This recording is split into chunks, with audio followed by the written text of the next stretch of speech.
Good morning dear students. आज हम पढ़ेंगे हमारी कक्षा 10वीं की पाठ्य पुस्तक हिंदी क्षितिज से लिया गया गोस्वामी तुलसीदास द्वारा रचित अंश राम लक्ष्मण परशुराम संवाद, जो कि रामचरितमानस तुलसीदास की प्रसिद्ध रचना के बालकांड से लिया गया है। और इसमें शिव जी के धनुष का भंग होने का चित्र दिखाया गया है कि शिव जी का धनुष जब राम के छूते ही टूट जाता है तो परशुराम क्रोधवश राजा जनक के दरबार में आते हैं और उस समय शिव जी के धनुष के भंग होने से उनके मन में जो क्रोध उत्पन्न होता है, उस क्रोध के वश वो उनके दरबार में, उनकी सभा में आते हैं। और आने के बाद वो पूछते हैं कि शिव जी के धनुष को तोड़ने वाला कौन है। तो उस समय, उस स्थिति में राम, लक्ष्मण और परशुराम के बीच जो संवाद होता है, जो बातचीत हुई है, उसका अंश यहाँ पर दिया गया है। तो बच्चों, अब देखते हैं, हम शुरू करते हैं राम लक्ष्मण परशुराम संवाद। नाथ शंभु धनु भंजनिहारा, हुई है क्यों एक दास तुम्हारा। आय सुकाह कही किन मोही, सुन रिसाई बोले मुनि कोही। सेवक सो जो करई से बिकाई, अरि करनी करी करिए लड़ाई। सुनहु राम जहि शिव धनु तोरा, सहस्य बाहु समसोरि कुमोरा। सो बिल गाओ बिहाई समाजा, नाता मारे जय है सब राजा। सुन मुनि बचन लखन मुस्काने, बोले परस धरहि अब माने। बहु धनु ही तोरी लरिकाई, कबहु न असरिस कीन्हे गोसाई। यह धनु पर ममता के हेतु, सुन रिसाय कह भृग कुल केतु। रे नृप बालक काल बस, बोलत तो ही न संहार। धनु ही सम त्रिपुरारि धनु, विदित सकल संसार। तो बच्चों, हम पहले अनुच्छेद को पढ़ते हैं। जब शिव जी का धनुष भंग होता है, उस स्थिति में परशुराम सभा में आते हैं और परशुराम क्या कहते हैं, देखिएगा। नाथ शंभु धनु भंजनिहारा, हे स्वामी, हे नाथ, शिव जी के धनुष को तोड़ने वाला, भंजनिहारा, भंजन करने वाला, उसको तोड़ने वाला कौन है। सभा से जवाब मिलता है, हुई है क्यों एक दास तुम्हारा, होगा आपका कोई दास। सभा से उनको उत्तर मिलता है कि होगा आपका कोई दास। फिर पूछते हैं श्री राम, आये सुकाह कही किन मोही, सुन रिसाई बोले मुनि कोही। हे मुनि श्रेष्ठ, आप यहाँ पर अपने आने का प्रयोजन बताइए। राजा जनक उनसे प्रश्न करते हैं कि आप किस कारण से यहाँ आए हैं, अपने आने का प्रयोजन बताइए। सुन रिसाई बोले मुनि कोही। इस बात पर क्रोधित होकर क्रोधी मुनि कहते हैं, सेवक सो जो करे सुख से बिकाई, अरि करनी करी करी लड़ाई। सेवक तो वो होता है जिसने सेवा का काम किया हो, पर तुम्हारा कर्म तो युद्ध करने के लायक है, अर्थात तुमने तो युद्ध करने के समान काम किया है, तो तुम सेवक कैसे हो सकते हो। तो अर्थात यहाँ पर शत्रु के समान कार्य किया गया है, तो वो सेवक नहीं हो सकता। अरि करनी करी करिए लड़ाई, शत्रु के समान कार्य करने पर तो हमें युद्ध करना ही पड़ेगा। फिर है, सुनहु राम जहि शिव धनु तोरा, सहस्य बाहु समसोरि कुमोरा। हे राम, सुनो, जिस किसी ने शिव जी के धनुष को तोड़ा है, वो राजा सहस्त्रबाहु के समान हमारा शत्रु है। वह राजा सहस्त्रबाहु के समान मेरा शत्रु है, जिसने भी शिव जी के धनुष को भंग किया है। तो बेटा, सहस्त्रबाहु की कहानी मैं आपको बताती हूँ कि पाठ में सहस्त्रबाहु समसोरि कुमोरा का उल्लेख क्यों किया गया है कि परशुराम और सहस्त्रबाहु के बैर की, दुश्मनी की अनेक कथाएं प्रचलित हैं। महाभारत के अनुसार कथा इस प्रकार है कि परशुराम ऋषि जमदग्नि के पुत्र थे और एक बार कार्तवीर सहस्त्रबाहु शिकार खेलने के लिए वन में गए। जमदग्नि के पास कामधेनु नामक गाय थी, जो मनुष्य मनुष्य की सभी कामनाओं की पूर्ति करती थी। इसी कारण सहस्त्रबाहु ने ऋषि जमदग्नि से कामधेनु गाय की मांग की। जब ऋषि जमदग्नि ने कामधेनु गाय को देने से मना कर दिया तो क्या हुआ, सहस्त्रबाहु ने बलपूर्वक उस धेनु का अपहरण कर लिया। इस पर क्रोधित होकर परशुराम ने सहस्त्रबाहु का वध कर दिया। इस कार्य की ऋषि जमदग्नि ने बहुत निंदा की, परशुराम को प्रायश्चित करने को कहा। उधर सहस्त्रबाहु के पुत्रों ने क्रोध में आकर परशुराम के पिता जमदग्नि की हत्या कर दी, उनका वध कर दिया। इस पर पुनः क्रोधित होकर के परशुराम ने पृथ्वी को क्षत्रियों से हीन कर दिया, पृथ्वी को क्षत्रिय राजाओं से हीन कर दिया। तो क्या होता है बेटा कि इसीलिए वो कहते हैं कि जिसने भी शिव जी के धनुष को तोड़ा है वो राजा सहस्त्रबाहु के समान मेरा शत्रु है। सो बिलगाओ बिहाई समाजा ना तमारे जय सब राजा। बिलगाओ माने दिखाई देना, वो यहाँ उपस्थित राजा लोगों से अलग हो जाए, नहीं तो यहाँ पर उपस्थित सभी राजा मारे जाएंगे। वो कहते हैं कि वो यहाँ समाज में दिखाई दे रहे, जितने भी राजा यहाँ समाज में बैठे हैं उनसे वो अलग हो जाए, खुद पृथक हो जाए, नहीं तो यहाँ उपस्थित सभी राजन मारे जाएंगे। तो मुनि के इस प्रकार वचन सुनकर लक्ष्मण की क्या प्रतिक्रिया होती है उसे हम देखते हैं। सुनि मुनि बचन लखन मुस्काने, बोले परसु धरहि अवमाने।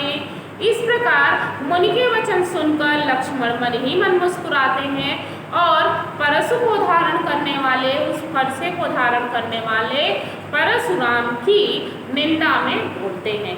क्या बोलते हैं सुनिएगा।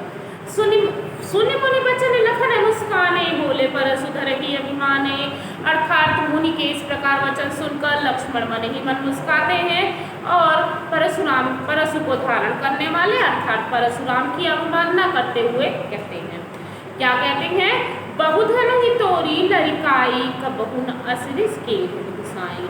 लरिकाई में लड़कपन आपका आई प्रत्यय लगा हुआ है बेटा, अर्थात बचपन, कि हमने बचपन में बहुत सी धनुही का मतलब होता है छोटे छोटे धनुष। तो कहते हैं हमने बचपन में बहुत सी धनुहियाँ तोड़ी हैं, कबहु न असरिस कीन गुसाई, पर कभी भी स्वामी ने हम पर ऐसा क्रोध नहीं किया। फिर कहते हैं यही धनु पर ममता के ही हेतु, सुनि निसाई कह मृगकुल केतु। इस धनुष पर आपकी ममता का क्या कारण है, इस बात को सुनकर ब्राह्मण कुल में श्रेष्ठ अर्थात परशुराम, केतु का मतलब ध्वज के समान, पताका के समान, कहने का मतलब भृगु अर्थात ब्राह्मण कुल में श्रेष्ठ परशुराम कहते हैं। क्या कहते हैं सुनिएगा। रे नृप बालक काल बस, बोलत तो ही न समार, धनु ही सम त्रिपुरारी धनु विदित सकल संसार।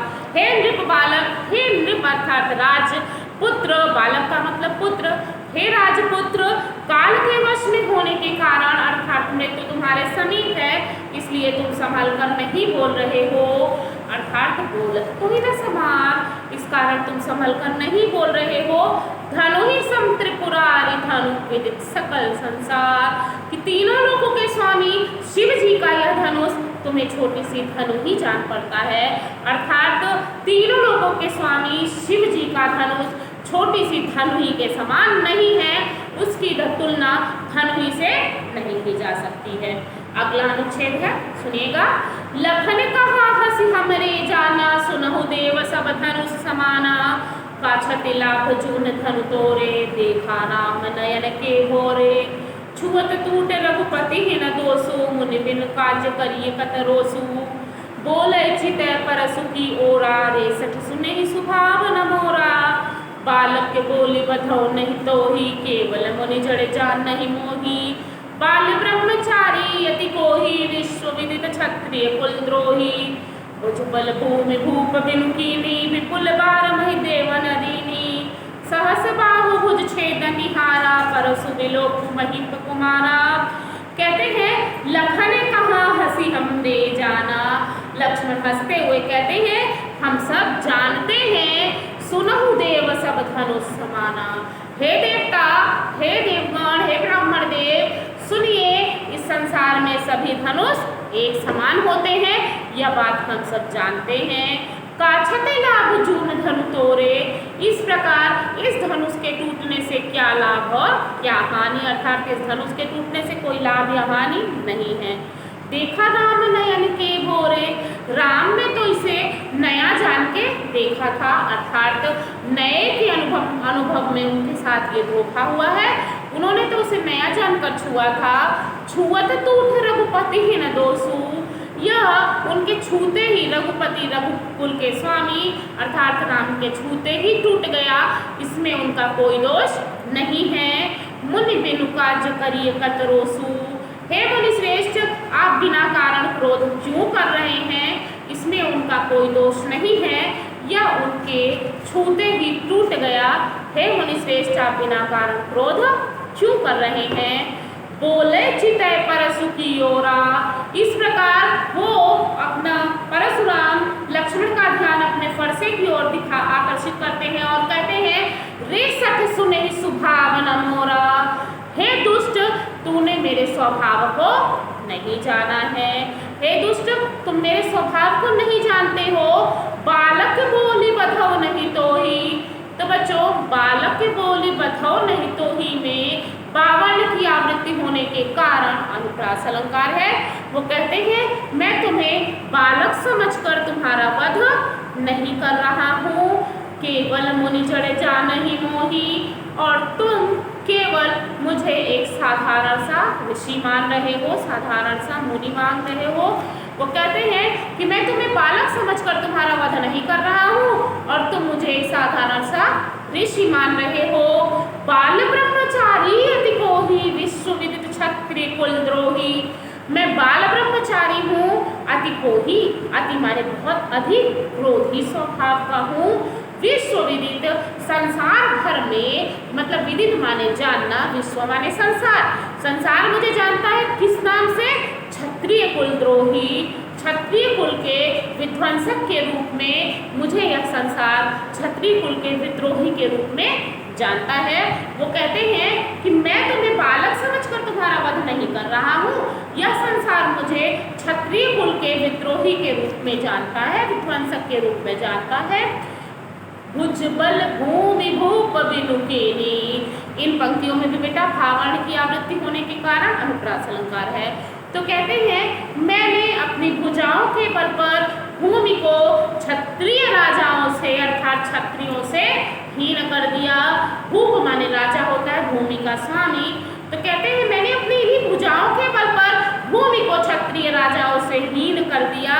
विपुल बार महिदेवन दीनी, और अनेकों बार महिदेवन अर्थात महादेव के भक्त अर्थात ब्राह्मण क्या किया, मैंने अपनी ही भुजाओं के बल पर भूमि को क्षत्रिय राजाओं से हीन कर दिया और अनेकों बार ब्राह्मणों को दान में कर दे दिया, अर्थात महादेव के भक्त अर्थात ब्राह्मणों को दान में दे दिया। सहस बाहु भुज छेद निहारा, परसु बिलोकु महिप कुमारा, सहस्त्र बाहु की भुजाओं को काटने वाले मेरे इस फरसे की ओर, हे परस राजकुमार महीप कुमार, मही अर्थात पृथ्वी, महीप माने पृथ्वी का स्वामी, कुमार माने पुत्र, तो महीप कुमार का अर्थ हुआ राजकुमार। तो हे राजकुमार तुम क्या करो, मेरी फरसे की ओर देखो जो सहस्त्र बाहु की 1000 भुजाओं को छेदने वाला है अर्थात काटने वाला है, मेरे उस फरसे की ओर तो देखो। क्या फिर दोहा है, मातु पिता ही जन सोच बस, करसी महिष किशोर, गर्भन के अर्भक दलक परस मोर अति घोर। कहते हैं परशुराम क्रोधित होकर मातु पिता ही जन सोच बस, तुम अपने माता और पिता को सोच के वश में मत करो अर्थात बिना कारण उन्हें किसी प्रकार का क्रोध, वो कहते हैं कि तुम मुझे क्रोध मत दिलाओ, तुम अपने माता पिता को सोच में मत डालो, क्योंकि मेरा ये जो फरसा है ये कितना ताकतवर है। वो ये बताते हैं कि गर्भन की अर्भक दलन, गर्भ में पल रहे बच्चे को भी मेरा यह फरसा जो है इतना ताकतवर है कि यह गर्भ में पल रहे बच्चे को भी गर्भ में ही मार डालने की शक्ति रखता है। मेरा यह फरसा इतना ताकतवर है, अर्थात इसकी ताकत को तुम जानो और पहचानो। तुम बिना कारण अपने माता और पिता को सोच में मत डालो, अर्थात उन्हें किसी बात पे पछतावा ना हो, प्रायश्चित ना हो, तुम्हारे किए के लिए उन्हें ना पछताना पड़े। इसलिए वो कहते हैं कि तुम अपने माता पिता को सोच के वश में मत करो। मेरा यह फरसा इतना ताकतवर है कि वो गर्भ में पल रहे बच्चे को गर्भ में ही मार डालने की शक्ति रखता है। इसलिए तो ये बताया गया है इस अनुच्छेद में। इसके बाद बच्चों आगे के अनुच्छेदों को हम अगले वीडियो में पढ़ेंगे। Thank you.